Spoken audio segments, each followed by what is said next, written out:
How computers work.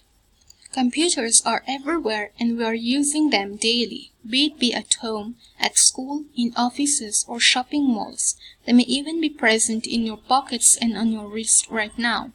First of all, we shall understand how computers work and what makes a computer a computer.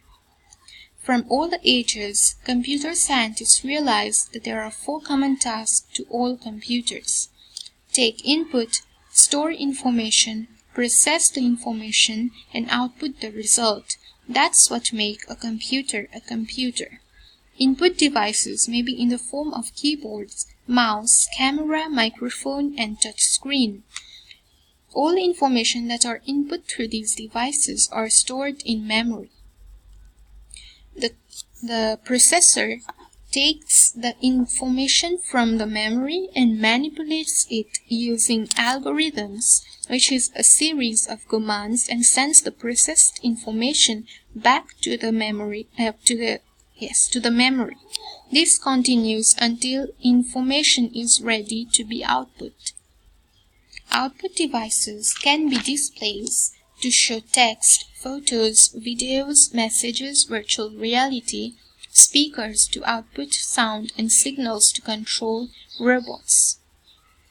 Next, we will understand how information is represented inside the computer using tiny electrical signals going on and off at mind-boggling speed. Basically, computers work on ones and zeros. Inside the computers are electrical wires and circuits that carry all the information. These ones and zeros are bits. Bits are the smallest piece of information a computer can store. With more wires, there are more ones and zeros, thus more bits to store more complex information. Now, the binary number system consists of each positional number that is multiplied by 2. Thus, the 1s, the 2s, the 4, and the 8s, and so on. For example, 9 in binary becomes 1, 0, 0, 1. That is 1 times 8, 0 times 4, 0 times 2, and 1 times 1. For text in binary, a number can be assigned to each letter of the alphabet. For images in binary, photos, videos, and graphics are made of tiny dots called pixels. Each pixel has a color, and each color can be represented by a number.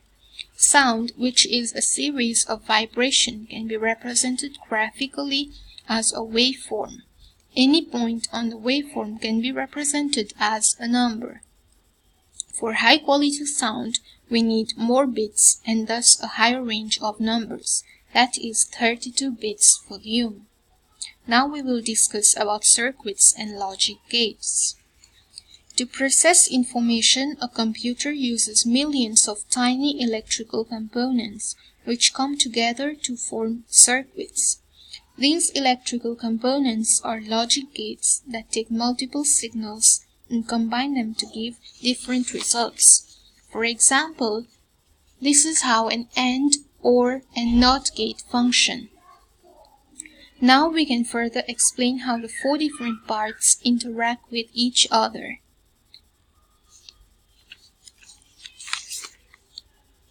When we press a key on the keyboard converts the number to binary. The CPU calculates how to display the letter pixel by pixel. The CPU requests step-by-step instruction from the memory how to draw the letter. The CPU runs these instructions and stores the result as pixels in memory. Finally, this pixel information is sent in binary to the screen, which is an output device, which converts the binary signal into the tiny lights and colors that make up what you see. The more complicated the task is, that is, the more information that's input or output, the more processing power and memory a computer needs. Finally, our last topic is on how software controls hardware. Hardware consists of circuits, chips, wires, speakers, plugs, and other stuffs. Hardware consists of apps, games, websites, maps, creative, and analysis. As we have previously discussed, CPU is the master chip that controls all other parts of the computer. It receives simple commands that tells it which circuit to do specific job. To make up a software, we need to write binary codes. These softwares are usually given the name as we call the Python, Ruby, or Blocky. Now, how do these programs get on the computer? This is done by the operating software. It controls other softwares on the computer. It helps to install programs by loading them into the computer memory and decides when the program is run by CPU whether the program can access input and output devices. Thank you.